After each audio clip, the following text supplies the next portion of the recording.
Dans cette vidéo, on va voir comment régler la section image texte.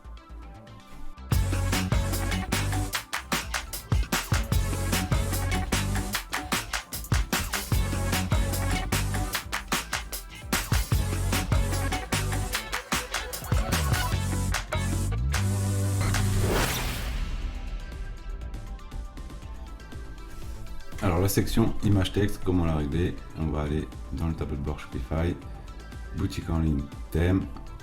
Ensuite on va aller sur personnaliser le thème Shopify Premium.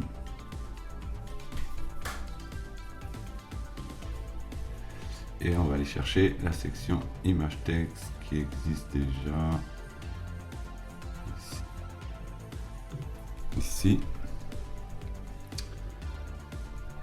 Voilà. Donc la section image texte, je rappelle qu'on peut fermer l'œil pour éteindre la section, réappuyer pour la rallumer. On peut la déplacer à l'aide des 6 petits points qu'il y a ici sur le côté et la positionner où on veut dans la page. Image texte sur la droite, les réglages généraux, couleur d'arrière-plan. Donc là on a choisi clair, donc c'est un gris qui a été sélectionné au départ dans les paramètres du thème. Dans couleur et dans clair on a mis un gris. Tous les paramètres de couleur sont réglables ici. Donc dans cette section on a choisi clair. On va pas mettre de dégradé parce que ça s'applique pas sur les couleurs claires. On a choisi un conteneur, donc la possibilité de choisir pleine largeur ou conteneur, mais si vous choisissez une pleine largeur ou un conteneur, pensez à effacer la largeur max qu'on lui impose. Si je le supprime, ici on va se positionner dans un conteneur avec une petite marge ici. Si je mets plein écran en pleine largeur, on viendra se coller en pleine largeur. Donc j'ai le choix de choisir pleine largeur ou conteneur ou lui donner la largeur max que je veux. Là, pour l'exemple là c'est 991, j'aurais pu lui donner aussi 720, encore plus court. Donc là on va laisser 991. L'alignement du texte complet, donc possibilité de le mettre à gauche, de le centrer ou de le mettre à droite. Là pour l'exemple on va laisser à gauche et ensuite on passe à la sélection de l'image. On va choisir notre image dans la bibliothèque. Soit on la choisit ici, soit on prend une image et on l'ajoute aux images. Une fois que l'image est mise, on va pouvoir régler l'orientation de l'image. Là pour l'exemple on a mis un portrait x2. On a une version carré, paysage, paysage x2, portrait, portrait x2. Vous retrouverez souvent ces réglages là dans toutes les sections où il y a la possibilité dans le thème Shopify Premium. Par exemple en carré, on va retrouver le centre de l'image mais dans un carré. Le recadrage permet justement de montrer un peu plus comme l'image était en vertical, ça va permettre de montrer ce qu'on veut montrer. Donc là effectivement on veut montrer le centre, on a choisi le centre. Donc recadrage de l'image, si on met plus vers le haut, on aura le haut de l'image. Donc là on peut mettre centre, donc bien sûr paysage, paysage x2, portrait, petit portrait, toujours pareil, hein, on peut orienter un petit peu plus vers le haut par exemple pour voir un peu plus la tête, ou l'inverse, vers le bas. Donc ça permet de recadrer comme on veut un petit peu la photo. Nous ici on a mis un portrait x2 qui permet d'avoir l'ensemble et de le centrer. Ensuite la vignette. Donc la vignette est l'entourage de l'image. Si je mets aucun, on n'a plus de vignette. Si je mets vignette, c'est bon. L'ombre, on peut mettre aucune ou 1, 2, 3, 4 versions. Ombre légère, ombre partielle, ombre profonde et ombre totale. On va laisser ombre totale. Couleur de la bordure, bien sûr on peut mettre primaire. On peut avoir mis succès par exemple qui est vert et qui se retrouve encore une fois ici dans les paramètres du thème. On était là, donc là on va laisser primaire, la couleur par défaut de la boutique. La largeur de la bordure, on va de 1 à 10. Donc là on va laisser 1. L'alignement de l'image, bien sûr gauche pour le desktop, hein, parce qu'en mobile c'est optimisé automatiquement, elle se retrouve au dessus du texte. Donc là on a la possibilité de soit le mettre à gauche, soit le mettre à droite. Donc là on va laisser gauche. Au niveau du texte, Alors la légende, c'est ce qui se trouve juste au-dessus du titre. Donc là on va pouvoir mettre ici, écrire notre légende, une proposition de valeur unique. La taille de la légende, toujours pareil, on part de XS à XXL. Donc là XS c'est comme ça, si on met un L, on est beaucoup plus grand. XS, la couleur de la légende, si par exemple on voudrait donner une couleur différente à la légende, on pourrait très bien mettre ça. Ensuite le titre qui se trouve ici, la taille du titre, donc H3, de H1 à H6, je rappelle que ça ne joue pas sur le SEO, c'est vraiment des grosseurs, donc des tailles de titres, le SEO a été optimisé directement dans le thème. Ce qui fait que même si vous mettez une grosseur de H6 pour le titre, dans tous les cas, la balise a été correctement mise dans le thème et vous n'aurez pas un H6 au niveau de Google. Donc là en grosseur H2, ouais, ou H3, on va laisser H3.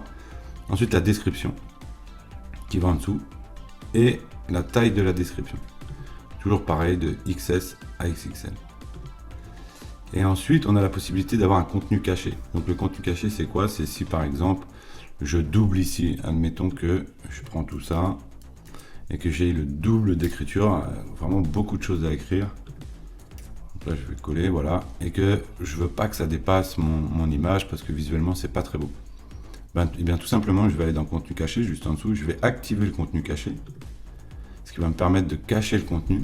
À partir de combien? Donc soit 200, et là c'est vraiment très court, on a le choix entre 200 qui laisse un petit peu d'espace, 300 qui en laisserait un petit peu plus, et ainsi de suite jusqu'à 400.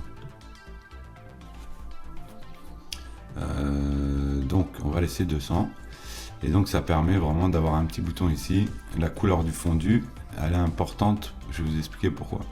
La couleur du fondu qui fond la dernière ligne va jouer avec la couleur que vous aurez choisie ici.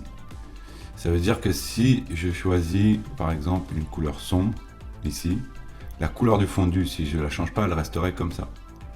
Et c'est pour ça que c'est important de vraiment placer la couleur du fondu ici. Donc là, dans ce cas-là, je mettrais une couleur sombre qui serait de la même couleur que ça pour que ça se fonde bien dedans. Si par exemple, je mets cette couleur de fondu là, il faut que ma couleur principale soit en primaire pour qu'elle se fonde vraiment dedans. Que voilà, ça on va le remettre en clair, et donc du coup la couleur du fondu, on va choisir ce gris clair qui était ici, voilà. Ensuite le texte voir plus, ce qu'on voit sur le petit lien ici, et le texte voir moins une fois qu'on l'a déplié. Si on le déplie, on voit tout le texte et on peut refermer au cas où avec écrit voir moins. Si vous êtes dans une autre langue, votre boutique se trouve dans une autre langue, pensez à changer ici et de mettre dans la langue que vous voulez. Ensuite on passe au bouton. Très simple, le titre du bouton.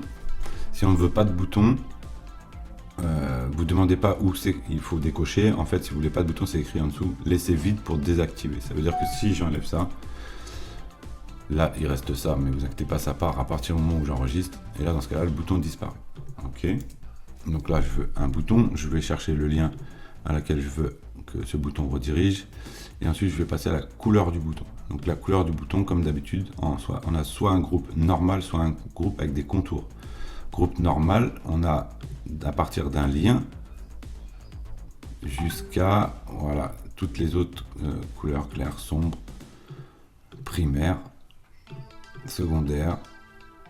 On reprend toujours, voilà, par exemple succès, on reprend toujours les couleurs aussi qui ont été définies ici. Donc on les définit une fois ici dans les paramètres du thème, et on s'en sert après dans toutes les sections. On va pas laisser ça, on va laisser primaire. Donc là c'est le groupe des contours, donc c'est la même chose, c'est contour, c'est juste qu'il y a un contour sombre, contour primaire par exemple, voilà, avec le over ici qui le met en plein, contour succès par exemple qui serait la même chose. Donc là on va laisser couleur normale et primaire. Voilà. La taille du bouton ensuite. On part de petit. Donc petit bouton, normal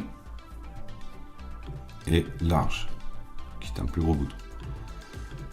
Voilà. Ensuite, on va terminer avec les espacements de la section. Toujours pareil, les paddings supérieurs et padding inférieurs font partie du padding qui est à l'intérieur de la section. Là j'ai mis 10, si je mets 20, c'est à l'intérieur de la section qu'il y aura 20. On va laisser 10. En bas, même chose, 13, ça sera à l'intérieur. Et la différence des marges, encore une fois, si je mets la marge en bas, c'est la marge à l'extérieur de la section. Donc là, je ne veux pas de marge, on va rester sur 0. Une fois que tout est fait, vous pouvez vérifier ici en mobile. En mobile, l'image passera automatiquement en premier et le texte ensuite. Une fois que ça c'est fait, vous enregistrez et vous aurez votre rendu ici à l'identique.